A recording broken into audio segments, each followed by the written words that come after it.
Salam sejahtera untuk kita semua.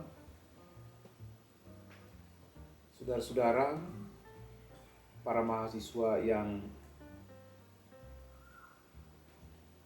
jenius dan juga para pemirsa sekalian di mana saja berada. Pada dekade sekarang ini perkuliahan itu sudah dilaksanakan secara daring dan juga secara luring. Kenapa dilaksanakan secara daring? Itu adalah disebabkan adanya situasi kondisi menyebarnya virus COVID-19. Maka kali ini saya mencoba membahas mengenai kearifan lokal di wilayah Sumatera Utara. Tepatnya itu membahas mengenai kearifan lokal Simalungun. Kita tahu membicarakan kearifan lokal Simalungun itu tidak terlepas dari perjalanan sejarah orang Simalungun itu sendiri.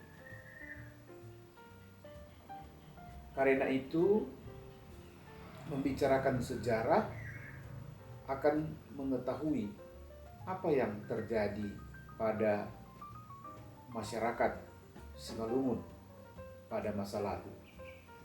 Sehingga itu bisa menjadi pelajaran untuk masa yang akan datang. Saya berbicara di sini mencoba menyampaikan beberapa naskah dan juga literatur yang menceritakan mengenai Simalungun. Kita memperoleh informasi dari berbagai referensi bahwa di wilayah Sumatera Utara sebelum kolonial Belanda sudah ditemukan wilayah yang disebutkan dengan wilayah orang Batak. Kemudian masa kolonial Belanda semakin banyak para ahli yang datang dari Eropa, dari negeri Belanda, dari Jerman, yang melakukan penelitian terhadap keberadaan dari etnis atau etnisitas di wilayah Sumatera Utara, dan termasuk di sini adalah Batak. Karena itu, berdasarkan penelitian sampai saat ini, seperti yang dikemukakan oleh peneliti penulis pada masa kolonial, yaitu M. Joustra. Ini ada bukunya Joustra ini dengan bukunya Batak Spiegel. Ini buku ini terbit tahun 1926 yang diterbitkan dari Leiden. Penerbitnya S.C. van Doesburg. Jadi dalam buku ini dituliskan bahwa Simalungun itu merupakan bagian dari suku Batak.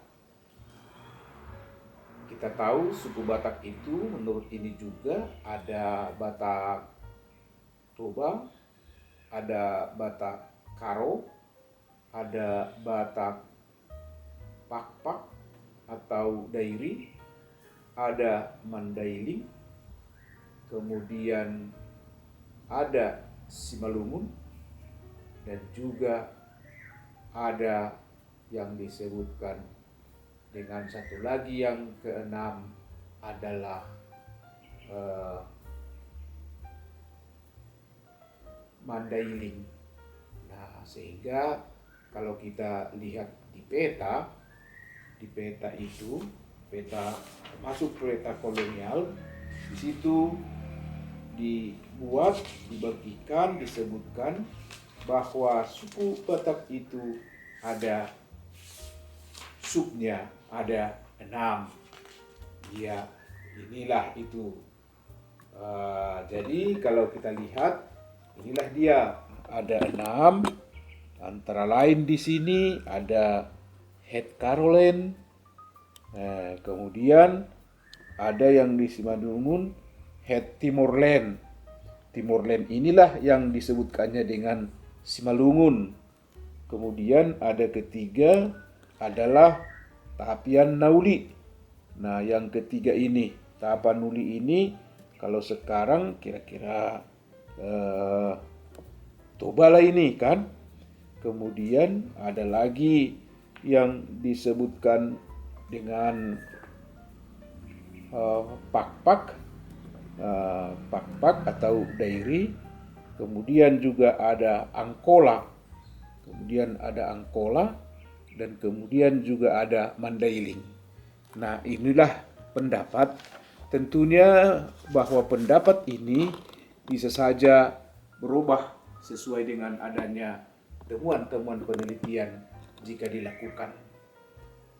Tentu yang menjadi perhatian dan fokus bahasan yang saya sampaikan adalah Simalungun. Simalungun ini adalah sebuah wilayah Batak yang berada di sebelah timur dari Danau Toba. Nah, itulah sebabnya kalau kita membahas mengenai Simalungun, salah satu sumber yang ditulis oleh orang kolonial pada masa penjajahan Barat, penjajahan Belanda, adalah yang ditulis oleh Jan Tiedeman. Nah, ini dia. Jadi judul bukunya itu Simalungun. Ya, ditulisnya di sini Sime Loe Ngoen, karena ini masih menggunakan ejaan yang lama. Jadi judul kecilnya disebutkan Het Land der Timur Bataks in zijn vroegere isolatie en zijn ontwikkeling tot minder van het cultuurgebied van de oostkust van Sumatera. Artinya ini Simalungun adalah suatu daerah yang dulunya tertinggal menjadi sebuah wilayah perkebunan yang sangat maju di wilayah Sumatera Timur. Ini merupakan tulisan ataupun yang dikemukakan oleh Jan Tiedeman. Jadi Jan Tiedeman ini adalah seorang asisten residen yang pernah bertugas di Simalungun.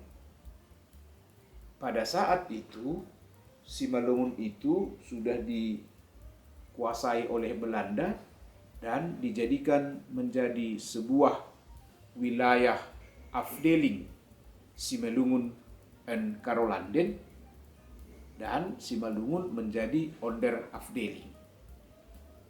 Itu dulu mengenal wilayah Simalungun. Jadi tentu kita melihat pada saat ini betapa kayanya kearifan lokal yang dimiliki oleh orang Simalungun dan bagaimana kehidupan pada masa lalu, pada masa kolonial, tentu merupakan pelajaran berharga bagi kita, bagi generasi milenial pada saat ini. Selanjutnya, yang pertama, saya membaca juga kenapa ada nama Simalungun. Kemudian siapa yang memberikan nama Simalungun itu? Dan yang ketiga, kapan itu ada? Lalu untuk menjawab itu, saya juga membuka literatur. Dan saya juga tidak sembarang bicara, Sebab ya selaku penelitian yang bersifat ilmiah dan secara metodologi adalah metodologi sejarah, tentu sejarah itu dibangun dari sumber. Sumber itu bisa sumber primer, sumber sekunder, sumber tertier. Jadi tentu sebagai sumber primer adalah buku yang paling dekat yang dikeluarkan pada zamannya. Jadi untuk itu saya mencoba membaca ada dari 3 golongan sumber. Yang pertama yang ditulis oleh sumber kolonial, kemudian saya juga membaca yang ditulis oleh orang Simalungun itu sendiri yang hidup pada zamannya. Tadi saya menyebutkan mengenai asal-usul penamaan orang Simalungun. Dengan membaca sumber kolonial yang ditulis oleh Jan Tiedeman mengatakan Simalungun itu adalah Batak Timur. Jadi kenapa dikatakannya Batak Timur? Alasannya adalah karena berada di sebelah timur Karo, berada di sebelah timur Danau Toba. Itu alasannya. Sehingga cenderung menyebut dia di sini alasan-alasannya bahwa Simalungun itu namanya adalah Batak Timur. Nah, itulah yang disebutkannya di sini. Timurland. Dia menyebutkan Timurland karena berada dia di sebelah timur. Kemudian dia juga menyebutkan di sini bahwa di Simalungun ada marga purba. Jadi purba menurut orang Batak katanya adalah timur. Nah, inilah sebutannya. Ini ada di halaman XII dalam inlaying ini. Nah, itu soal yang disebutkan oleh Jan Tiedeman. Jadi Simalungun artinya adalah ya Batak Timur karena berada di sebelah timur dari Danau Toba, berada di sebelah timur dari Karo. Dan di Simalungun ada kerajaan purba.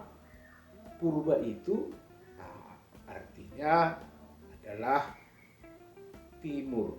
Itu kata Jan Tiedeman. Kemudian kita melihat tulisan dari TBA Purba Tambak ini. Ini adalah sebuah buku yang ditulis oleh orang Simalungun itu sendiri, TBA Purba Tambak, dan sudah diedit sebagai editornya di sini Aaron Damanik. Jadi menurut Purba Tambak ini dia menyebutkan pula di sini bahwa apa Simalungun itu? Dia menyebut nama Simalungun itu adalah berasal dari sebuah kata si, artinya kata tunjuk, kemudian lungun artinya sunyi, maka dia menyebutkan bahwa Simalungun itu adalah daerah yang sunyi.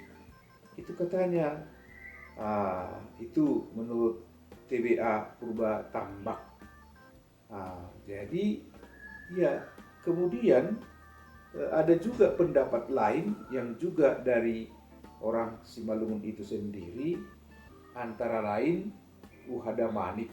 Katanya di sini Simalungun berasal dari kata si ma lungun, yaitu bertitik tolak dari pemecahan etimologis bahwa si adalah kata penunjuk, ma adalah awalan, lungun artinya sunyi atau rindu. Ini kata Uhada Manik. Kemudian ada juga pendapat dari TMS Purbaraya. Apa katanya? Simalungun itu berasal dari kata silau ma lungun, yakni dengan menghubungkan sejarah runtuhnya kerajaan Silo sebagai lanjutan dari kerajaan Nagur dan lain-lain dengan perpindahan penduduk atau migrasi dan wabah penyakit sapar. Ini kata TMS Purbaraya, silau ma lungun. Nah, kemudian ada lagi pendapat dari Kasipayung. Dia menyebut bahwa Simalungun berasal dari kata siau ma lungun, dengan penjelasan bahwa siau adalah daerah atau wilayah, ma adalah awalan dari lungun,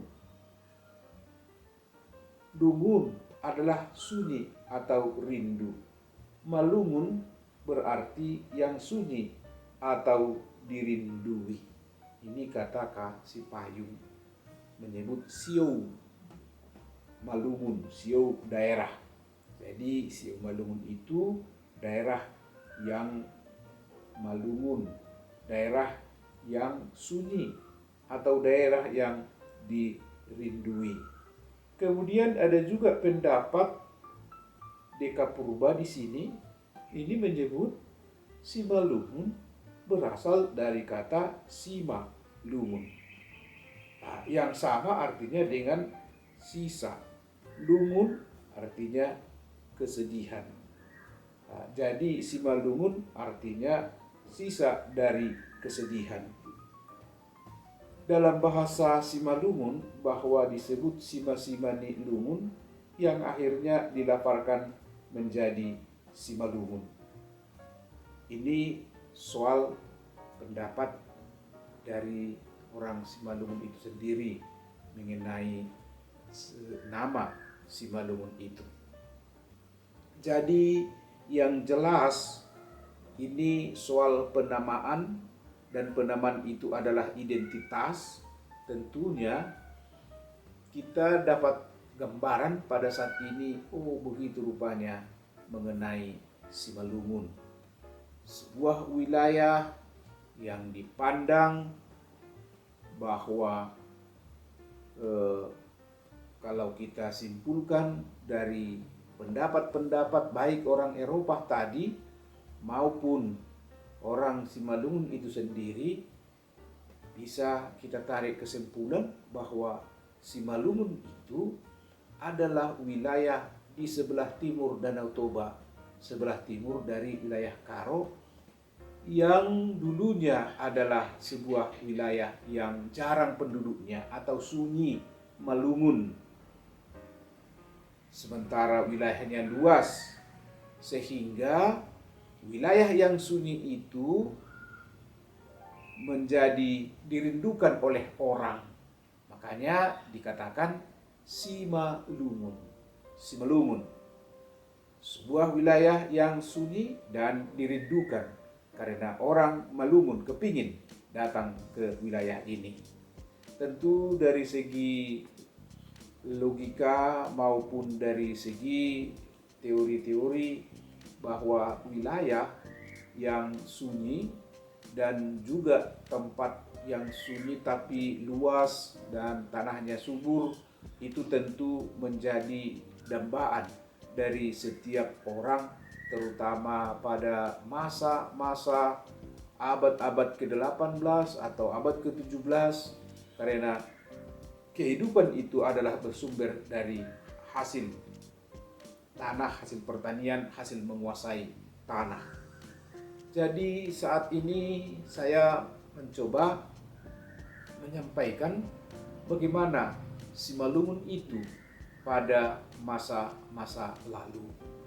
Jadi dalam sejarah beberapa literatur juga menyebutkan bahwa di Simalungun itu pada awalnya ada kerajaan, yaitu kerajaan Nagur, Dan yang kedua adalah sebuah kerajaan, ya, Naguru ini adalah sebuah kerajaan yang begitu luas, yang menguasai wilayah bukan hanya Kabupaten Simalungun saja, tetapi sampai juga dia ke wilayah pantai.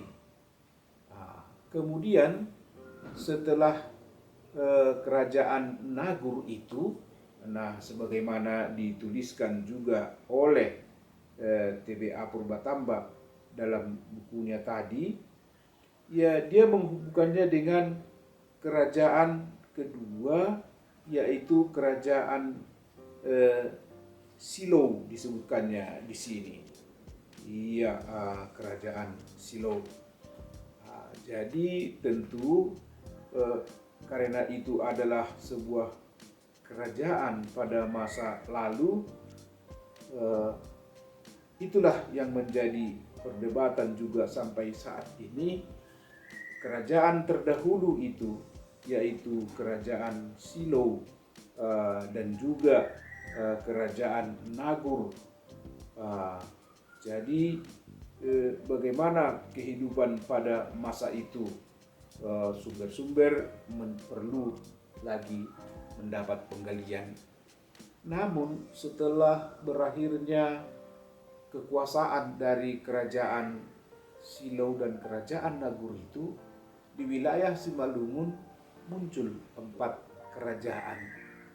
4 kerajaan itu adalah Siantar, kemudian dilanjutkan dengan kerajaan Panai. Lalu kita berjalan terus, maka kita menemukan kerajaan Dolok Silo, dan yang keempat adalah masuk lagi kita ke ujung, itulah kerajaan Tanah Jawa, dan berikutnya adalah kerajaan Raya, berikutnya kerajaan Purba, dan yang ketujuh adalah kerajaan Silimakuta. Ini adalah buatan kolonial Belanda. Namun dalam perjalanan yang terjadi di Simalungun, setelah 2 kerajaan itu muncullah 4 kerajaan. Jadi 4 kerajaan ini saya ulangi itu tadi: Siantar, Tanah Jawa, Panai, dan satu lagi Dolok Silo. Kemudian ketika kolonial Belanda masuk ke wilayah Simalungun, termasuk ke Sumatera Timur, maka daerah yang disebutkan dengan kerajaan Dolok Silo itu terjadi pemekaran lah, kita menyebutkan seperti itu. Muncul dari situ daerah-daerah Pajal, yang semula daerah-daerah Pajal itu daerah bawahan kerajaan Dolok Silo, menjadi dikukuhkan oleh kolonial Belanda menjadi kerajaan. Itulah kerajaan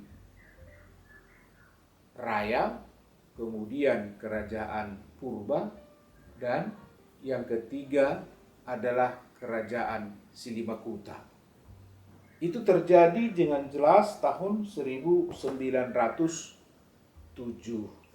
Jadi pada tahun 1907 telah dicatat oleh kolonial Belanda bahwa di Simalungun ini ada 7 kerajaan. Jadi ini ada buku yang ditulis oleh asisten presiden, dan di buku ini ada kita lihat peta ini, peta yang disebutkan dengan peta Simalungun ini. Tentu bisa kita lihat di sini. Ini petanya, judulnya di sini Over the Scars. Jadi Van de Onderafdeling Simalungun dengan skala 1250.000. Jadi inilah itu disebutkan. Iya, di sini inilah Danau Toba ini tadi. dan juga Afdelingkaro sebelah timurnya adalah Simalungun itu sendiri. Nah, manalah itu? Nah, tentu ini ada legendanya itu tadi, di mana ini dijelaskan, bisa kita lihat masing-masing ada 7 kerajaan yang ada di sini tadi. Dimulai kalau dari sini Silimakuta, nih, kemudian ada Purba, ini, kemudian ini ada Raya, ini Raya. Kalau kita lihat, jadi kalau kita terus berjalan, kita menemukan lagi di sini ada kerajaan, ini dia kerajaan Siantar. Kemudian juga di sini ada dia kerajaan Dolok Silau, dan di sini ada dia kerajaan Tanah Jawa. Ini Tanah Jawa. Jadi itulah 7 kerajaan tadi sebagaimana dicatat oleh Jan Tiedemann. Ini dia sebagaimana dicatat oleh Jan Tiedemann dalam bukunya ini. Nah, ini dia mengenai ya bagaimana perkembangan dari segi pemerintahan politik di wilayah Simalungun ini. Jadi selanjutnya, dari apa yang terjadi di Simalungun pada masa lalu, tentu banyak kearifan-kearifan lokal yang dimiliki oleh orang Simalungun itu sendiri, yang dicatat oleh baik itu orang Simalungun sendiri maupun oleh penulis-penulis luar seperti yang dikemukakan oleh Jan Tiedemann itu. Ini yang kita lihat itu, dari berbagai kearifan lokal itu bisa kita amani bagaimana kehidupan orang Simalungun sebelum masuknya orang Belanda, atau bagaimana kehidupan pada masa kerajaan-kerajaan tersebut. Jadi dalam sejarah ini disebutkan bahwa orang Simalungun tadi memiliki kerajaan, dan memang dari tahun 1907 itu tadi di Simalungun sudah ditemukan ada masing-masing ibu kota dari kerajaan. Ibu kota itu disebutlah itu Pamatang istilahnya. Makanya ada sekarang kota Pamatang Siantar, ada Pamatang Pane, ada Pamatang Raya, ada Pamatang Tanah Jawa, ada Pamatang Dolok Silau. Itulah artinya. Jadi dari Pamatang inilah dikendalikan sistem pemerintahan. Maka disebutkan juga itu sebagai pusat pemerintahan. Itulah di Pamatang. Jadi di Pamatang ini, di situ dibangun istana kerajaan. Dibangun istana kerajaan. Jadi istana kerajaan ini adalah milik dari raja itu sendiri. Makanya disebutkannya wilayah Simalungun ini diperintah secara sistem kerajaan.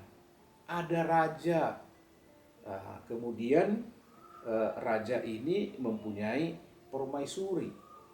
Nah, permaisuri ini disebut sebagai Puang Bolon. Kalau bahasa Simalungunnya ada Puang Bolon. Jadi kita dalam catatan sejarah juga yang ditulis oleh Jan Tiedemann maupun juga yang ditulis oleh yang kita lihat di sini DBA Purbatambak menyebutkan bahwa di pusat kerajaan itu, di istana itu, ada yang disebutkan dengan istana. Istana itulah yang dikatakan rumah Bolon, rumah tempat raja bersemayam. Jadi lingkungan kerajaan itu, kalau kita lihat, kalau misalnya bisa kita berjalan mengamati sekarang, adakah peninggalan itu? Sekarang kita lihat nyata salah satu peninggalan yang ada itu, misalnya kalau kita ke rumah Bolon Purba yang ada di Kecamatan Purba, lewat Tiga Runggu pada saat ini. Jadi di situ ada yang disebutkan dengan komplek rumah Bolon Purba sekarang. Jadi pada abad ke-19 itu adalah istana dari kerajaan Purba. Jadi dapat kita bayangkan pada abad ke-19 sudah begitu megah dan sudah begitu rapi bagaimana pengelolaan pemerintahan. Jadi kalau kita masuk ke wilayah kerajaan Purba itu, ada yang disebutkan dengan pintu masuk atau gapuranya hanya satu. Kemudian kita masuk lagi ke dalam, bisa harus melalui pemeriksaan. Ada petugas pemeriksa yang disebut juga di situ sebagai tenaga upas dia. Dan kalau masuk, tamu-tamu kerajaan itu memang benar-benar harus steril dia. Begitu yang terjadi di sana. Jadi boleh dikatakan pemerintahan Simalungun sejak sampai dengan abad ke-19 sebagaimana dituliskan oleh Jan Tiedemann adalah sebuah pemerintahan yang kita katakan sangat rapi dan merupakan memiliki peradaban yang tinggi pada zamannya. Kita bisa melihat komplek istana itu, dan komplek istana itu terdiri dari sebuah kawasan yang dibentengi dengan jurang. Jadi kalau kita masuk ke wilayah kerajaan itu, maka seluruh wilayahnya itu selain dari gapura awal itu adalah jurang yang dalam. Dan biasanya di situ ada pemandian, ada air, ada sumber air. Jadi memang menurut teori dari peradaban manusia, di mana ada air, di situ adalah sumber kehidupan manusia. Jadi kalau kita mati pun di berbagai daerah di dunia ini, maka biasanya pusat-pusat dari peradaban manusia itu biasanya itu dekat dengan air, di tepian air biasanya, atau ada dekat situ air. Nah, sebab apa? Sebab itu adalah sumber kehidupan. Ini yang kita lihat. Jadi termasuk kerajaan-kerajaan Simalungun yang kita lihat contohnya pada saat ini adalah itu Pematang Purba. Ya memang begitulah. Kalau kita masuk, kita menuju wilayah itu masuk melalui terowongan.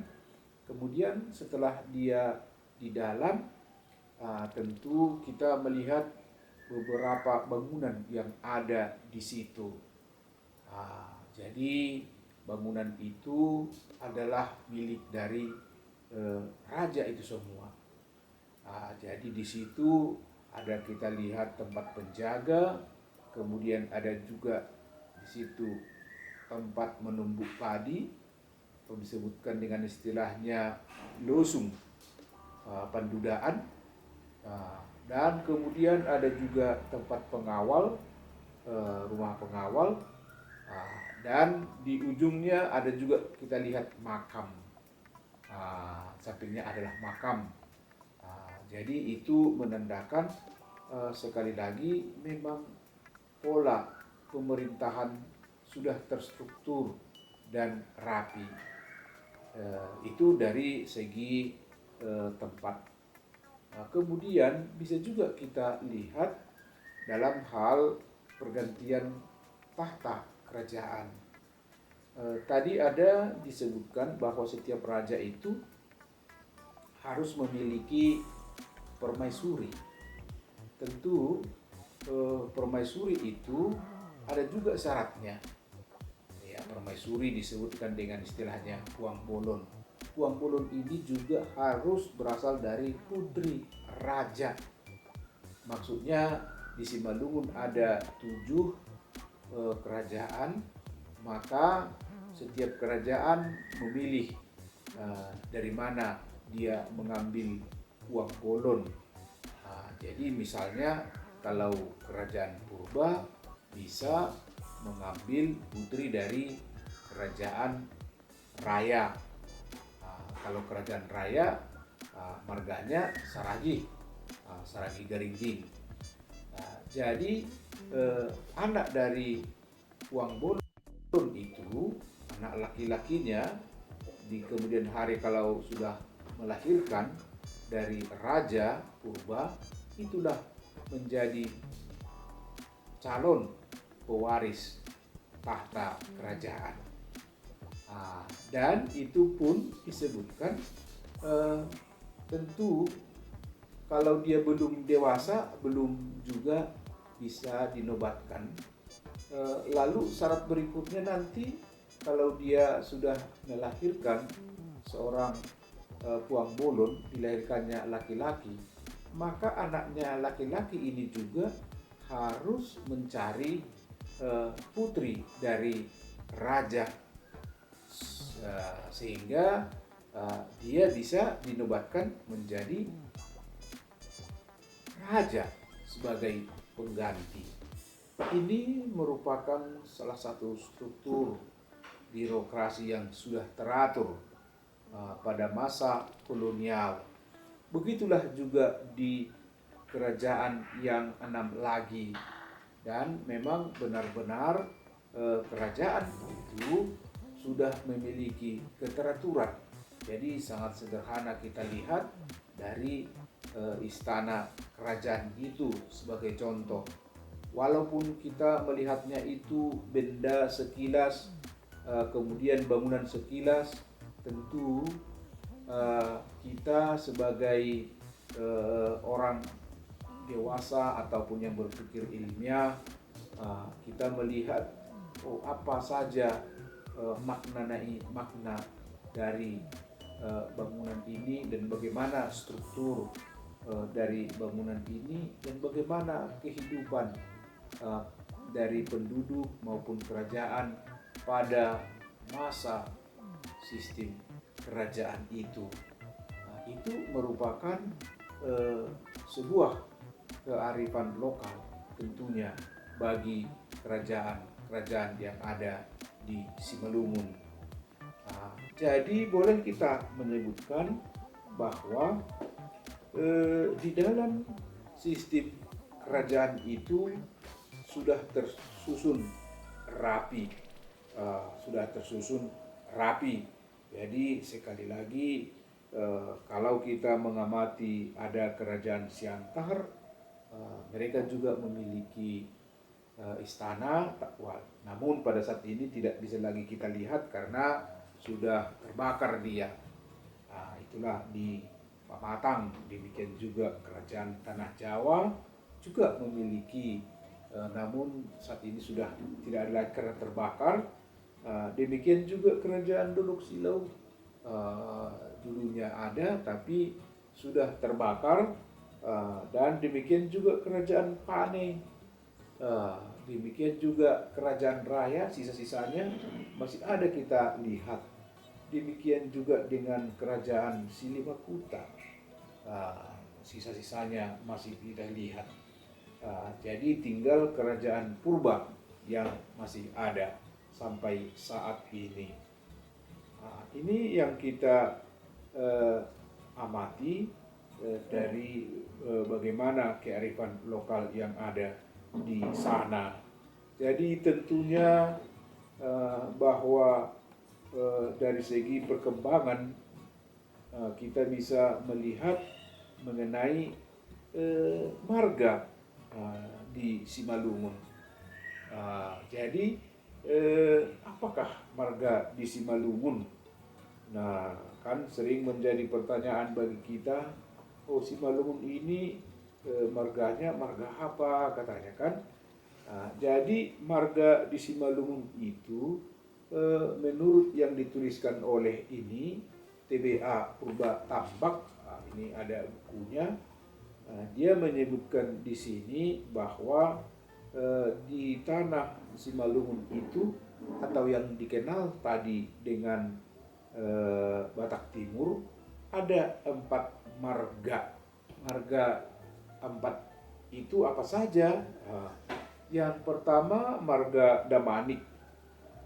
Jadi dia menyebutkan keturunan Raja Siantar termasuk marga Damanik Beriba, berasal dari Uluan itu katanya.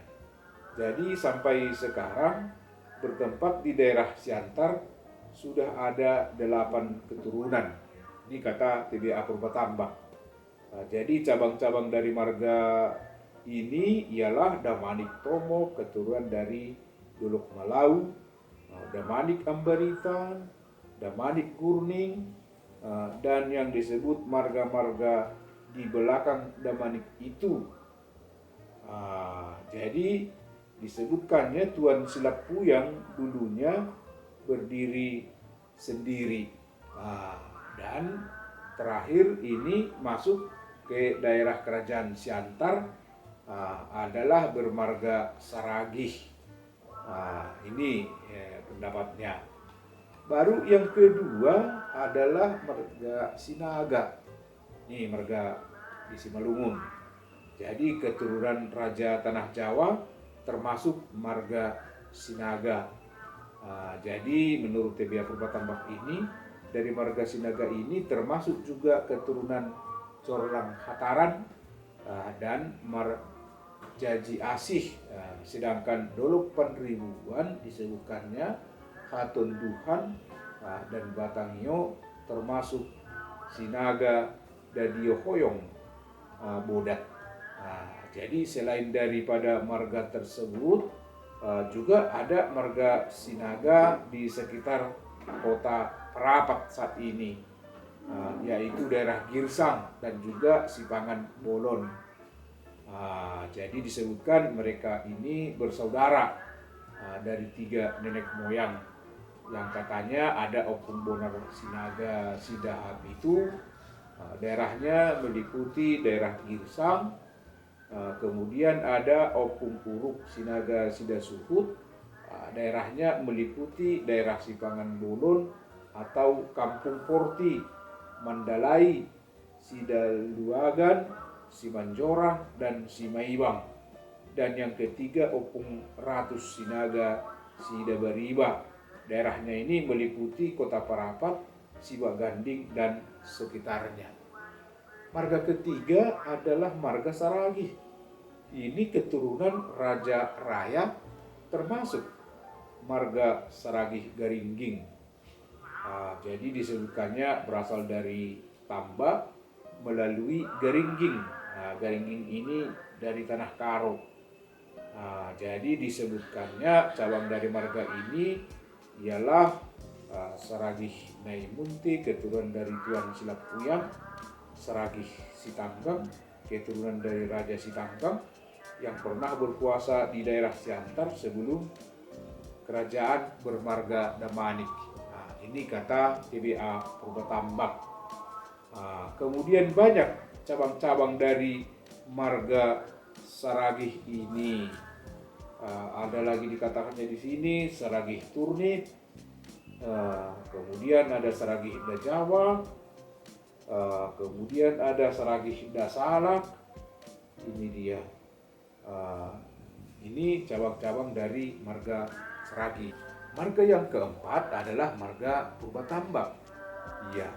Jadi Purba Tambak ini adalah keturunan Raja Dolok Silau, Raja Pane, dan Silimakuta, berasal dari Tambak Bawang, sekarang Kecamatan Dolok Silau.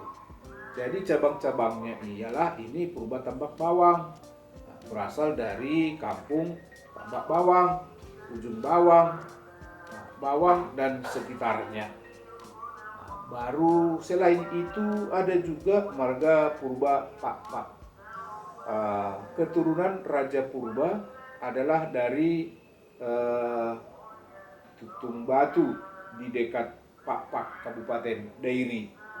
Nah, jadi ini kemudian ada dari budayawan dalam seminar Simalungun tahun 1964 yang mengemukakan warga Simalungun tidak hanya mempertahankan 4 atau 5 marga saja.